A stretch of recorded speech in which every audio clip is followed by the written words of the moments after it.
President Donald Trump say he's made substantial progress and is now very well. This after he was admitted to hospital with coronavirus. But there's also caution, with the White House confirming that the president's blood oxygen level dropped rapidly before he was moved to hospital. The next 48 hours are considered critical. The White House has released a photo showing Donald Trump working inside the presidential suite at the Walter Reed Hospital. And the president himself has assured America and the world that he's doing all right. So I just want to tell you that I'm starting to feel good. You don't know over the next period of a few days. I guess that's the real test. So we'll be seeing what happens over those next couple of days.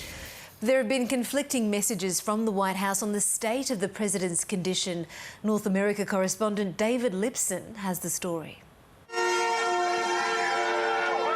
Keeping a vigil Trump style. Even in hospital, this president draws a rowdy crowd. And they're still bitterly divided.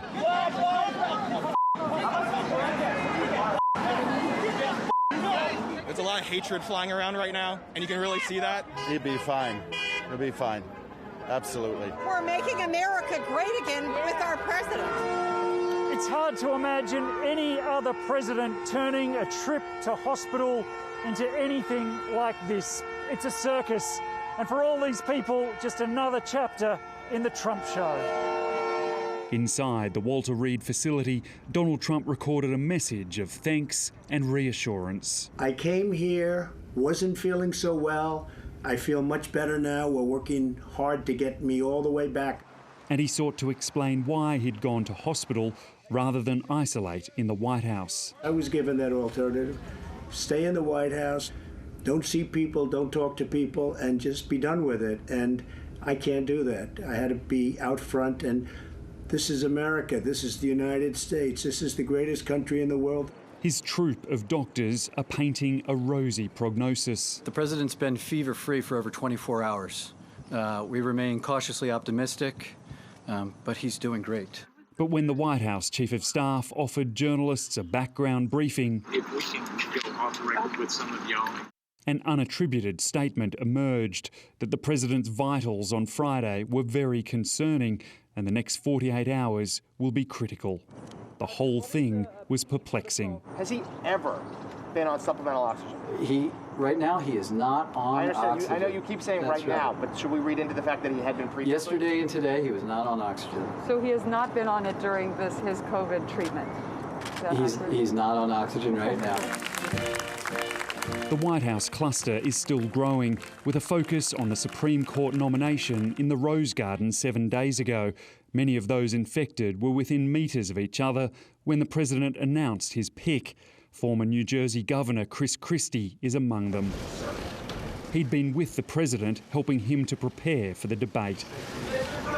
Joe Biden shared that stage, but remains infection-free as he continues his socially distanced campaign. I don't want to be attacking the president and the First Lady now. But said if he becomes president, he'll lead the coronavirus response himself. If that's not a responsibility of a president in the middle of a crisis, I don't know what in God's name the responsibility is. I have to be back because we still have to make America great again. We've done an awfully good job of that, but we still have steps to go, and we have to finish that job. A president determined to finish the campaign the same way he started it. Though Donald Trump's health does appear to be improving, the next few days are the most dangerous part of a coronavirus infection. If you remember, the British Prime Minister Boris Johnson also had mild symptoms before his condition deteriorated. Mr Johnson tested positive on March the 27th. Throughout the next week, he continued to lead the government and only had mild symptoms. He even appeared in public during the Clap for Carers event. Now, it wasn't until day 10 of his infection that he was taken to intensive care, later saying that things could have gone either way. 15 days after testing positive, he was finally discharged from hospital. But the treatment and understanding of COVID-19 has come a long way since April, offering hope that Donald Trump will make a full recovery. As our chief foreign correspondent Philip Williams explains, two emerging drugs are key to the president's treatment. In extraordinary circumstances, extraordinary measures. As the world's finest medical minds race to fight COVID-19, a sitting US president has become a participant in the trial of two experimental treatments. Frankly, they're miracles. If you want to know the truth, they're miracles. People criticize me when I say that, but we have things happening that look like they're miracles coming down from God. The first is called remdesivir, a drug in late-stage trials that has been approved for use in the US and Australia for emergency cases. Remdesivir is an antiviral drug developed for Ebola, but it didn't work. It does seem to work for COVID-19. It stops the division of the virus, so the RNA polymerase is blocked and the virus doesn't reproduce itself. The second is called Regeneron. It's a cocktail of antibodies developed to create an invisibility cloak, so the virus actually can't see the specific hook on the surface of the cells that it uses to infect those cells. But there is concern that a sitting US president is being used as a guinea pig. The Regeneron antibody that is attempted to be used in the president has only been reported in less than 300 patients so far, and whilst there is some promise, it is absolutely unprecedented that a president would receive a highly experimental drug at this level of its development. The next 48 hours are crucial. It's the time when the virus can go either way. From the day someone catches the virus, it takes anywhere between 5 and 14 days for symptoms to show. But you could be contagious 3 days before that. The danger period is 10 to 15 days in. This is the stage Donald Trump is entering now. At this time, the body's immune system can have an overreaction fighting the virus. Recovery depends on the severity of the case. It can be 14 days after symptoms started for mild cases, 21 to 42 days for those requiring hospital care, and up to 56 days in the most severe cases. If all goes well, the president could be out of hospital and back at the White House planning more of his trademark rallies, but that depends on a perfect recovery. And COVID has a dangerous history of derailing even the best-laid plans of prime ministers and presidents. Philip Williams, ABC News, Washington. Young Australians and school leavers will have half their wages covered by the taxpayer if they become an apprentice or trainee in the next year.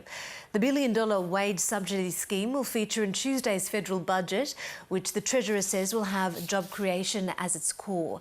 As political editor Andrew Probyn explains, it'll be a very different budget to the one Josh Frydenberg had originally hoped to deliver in May, before the pandemic forced a delay and upturned all economic thinking.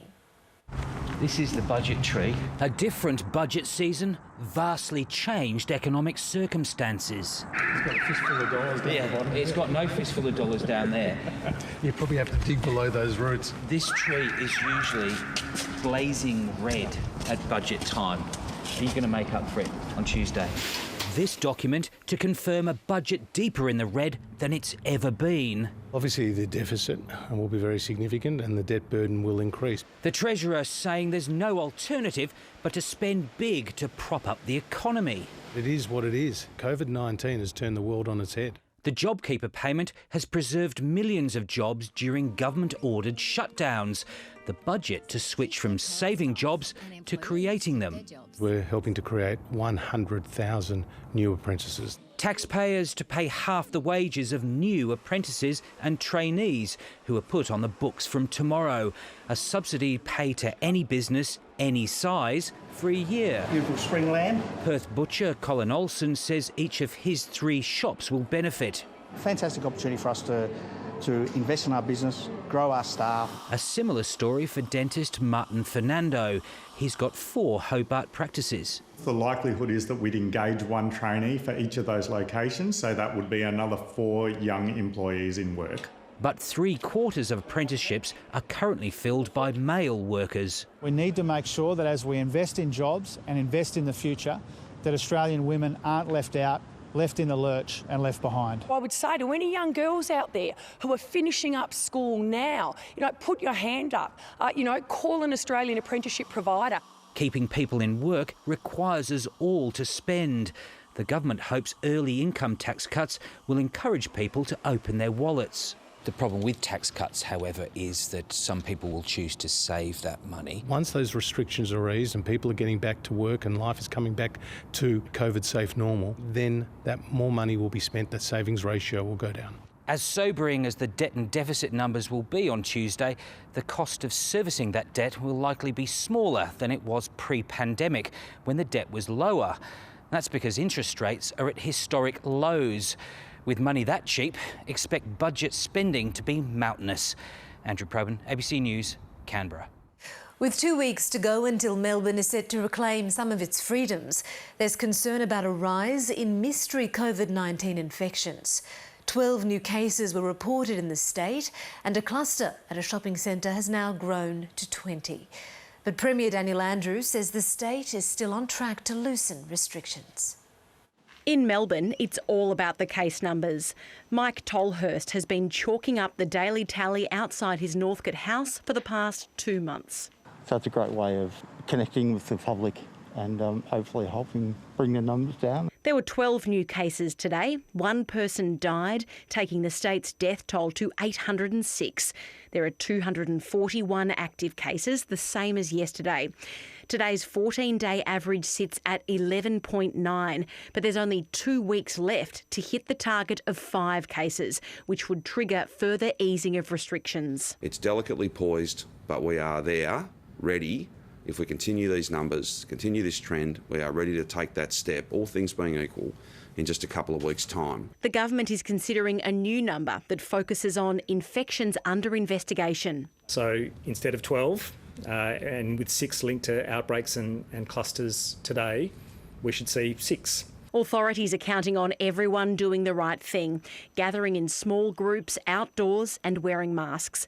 Today, most were. Outdoor activities are actually fine if you do them safely. Police have patrolled parks and beaches over the weekend and say these people who weren't wearing masks became aggressive when police asked for their addresses.